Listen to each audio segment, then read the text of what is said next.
Hi everyone, Saying Movies here.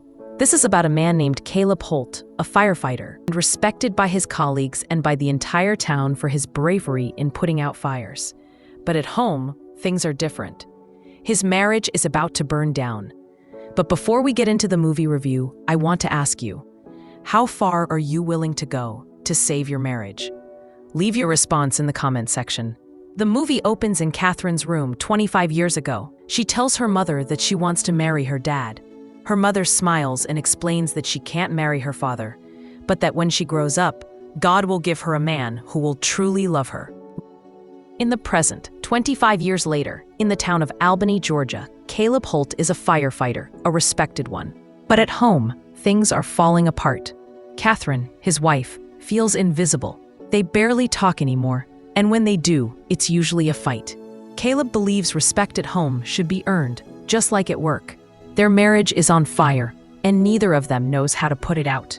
Later that day at the gym, Caleb talks with his best friend Michael about his failing marriage. Michael, who is also married, tells him that marriage problems are a hard place to be. He says he's learned it's not about marriages breaking down, but about couples not knowing how to fix them. Caleb doesn't quite understand, but Michael suggests he try marriage counseling. That evening, Caleb returns home hungry, but finds no food left in the house. When Catherine walks into the kitchen, another heated argument breaks out. Something for you. Why do you have to make everything so difficult? Catherine accuses him of caring only for himself. Caleb defends himself. While you're off doing your own thing. Excuse me? I'm the one out there working to pay this mortgage, and I pay for both of the cars. He slams the cupboard and yells that he deserves the same respect at. Catherine breaks down in tears, frightened, and finally says, I want out. I just want out. Later, Catherine meets her friends at a bar. They console her and advise her to leave the marriage. Frustrated, Caleb calls his dad and tells him that his marriage to Catherine is about to end. Days pass, and the distance between them grows wider. Catherine begins to notice someone at the hospital where she works. Dr. Gavin Keller, polite, charming, and everything Caleb isn't right now. She isn't cheating, but her heart is drifting. Caleb spends his nights alone, scrolling through the internet, trapped in a quiet addiction he hides from everyone. One day, Caleb visits his parents. His mother tries to advise him, but he gets upset and walks off with his father instead. He confides in his dad, John Holt, who listens quietly and then asks, Caleb, is there anything in you that still wants to save your marriage? Caleb doesn't answer. His father tells him he'll mail him a small notebook, a gift.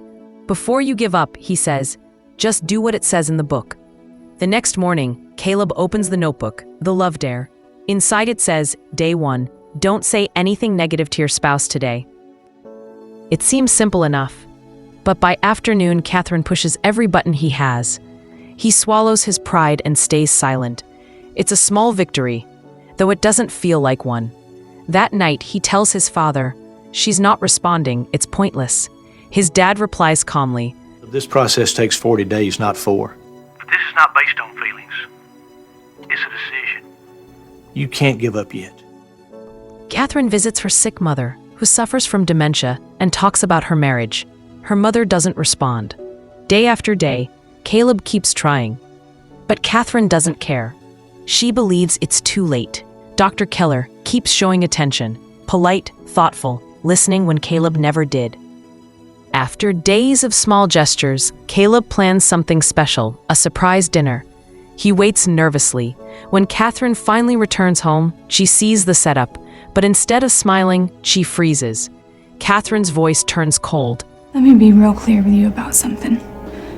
I do not love you. She walks away. Caleb stands there, heartbroken. That night, he calls his father. He says, she's never going to change. The next day, his father visits and invites him on a walk into the woods behind his home. They walk until they reach a wooden cross standing tall among the trees. Caleb, the answer is, you can't love her because you can't give her what you don't have. John says quietly, you need God's love first, the kind that never stops, even when it's not returned. Caleb's eyes fill with tears. For the first time, he prays honestly. The next day, Caleb walks into the firehouse with a calmness his team hasn't seen before. Michael notices it immediately. Caleb smiles softly. "I gave my life to God last night." Michael breaks into a smile and hugs him. "That's the best news I've heard all day, brother." Meanwhile, Catherine sits in her office at the hospital, exhausted and worried. Her mother's condition is getting worse, and the equipment she needs is too expensive. Dr. Keller walks in and notices her distress. "Everything okay?" he asks. Catherine sighs. "It's my mom. She needs medical equipment, but I can't afford it." Dr. Keller says softly, "Well, you can't put a price on helping your mom." Catherine nods, grateful. At the fire station, Caleb gets a call. A child is trapped in a burning house. He rushes in with his team, battling smoke and flames. He finds the girl and pulls her out just before the roof collapses. The child is safe. Meanwhile, Catherine visits the care agency to inquire about the equipment. The clerk greets her warmly. "It's actually already been paid for. A gentleman called and said that he wanted to pay for everything that you had picked out." She says, "The equipment should already have been delivered." Catherine is stunned. Catherine assumes Dr. Keller did it. She visits her parents' house and finds the equipment there, overwhelmed. She thanks Dr. Keller at the hospital, believing he was the generous benefactor. He accepts her gratitude without correcting her. Later, Caleb finds a letter from Dr. Keller to Catherine, a love letter.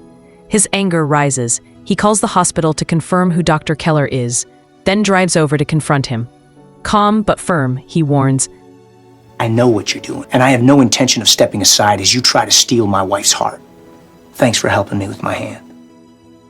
Dr. Keller tries to brush it off, but Caleb's tone makes his message clear. After that, Caleb's tone toward Catherine grows cold and distant. She notices, but doesn't understand why. One afternoon, Catherine has lunch with an older colleague who gently warns her to be careful with Dr. Keller. Catherine gets defensive, snaps back, and walks out, heart pounding with confusion and anger. At home, Caleb continues his quiet routine, cleaning early in the morning, washing dishes, staying kind. He's no longer following the love dare out of obligation. Now, it's coming from his faith. Catherine, meanwhile, is torn. Should she go through with the divorce or give Caleb another chance? One morning, Caleb notices Catherine hasn't gone to work. He finds her sick in bed, buys her food and medicine, and gently brings them to her. "Why are you doing this?" she asks. Caleb explains that his father gave him a notebook with daily challenges.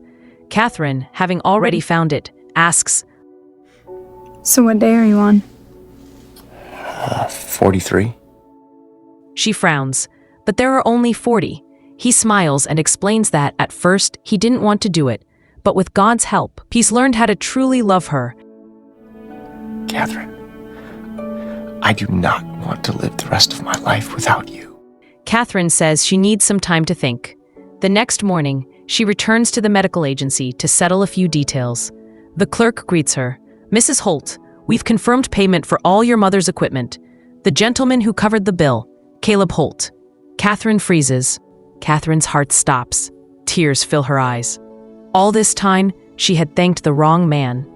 Without hesitation, she goes home, finds her wedding ring, puts it back on, and rushes to the fire station. Caleb is in a training session when Michael tells him Catherine is outside looking for him. Shocked, he runs out and finds her standing there, tears streaming down her face. She shows him her ring and says softly, Is it too late to ask you to grow old with me? Caleb's eyes fill with tears. "I'm so sorry," she says. Catherine steps forward, wraps her arms around him, and weeps into his shoulder. Caleb holds her tightly, tears in his eyes. Later that day, he takes her to the same spot where his father took him, the place where he gave his life to Christ. Matthew 19, verse 5. Jesus says, "For this reason, a man shall leave his father and mother, and shall be united firmly, joined inseparably, to his wife, and the two shall become one flesh." If you found this video interesting, please like, subscribe, and share for more. Thank you.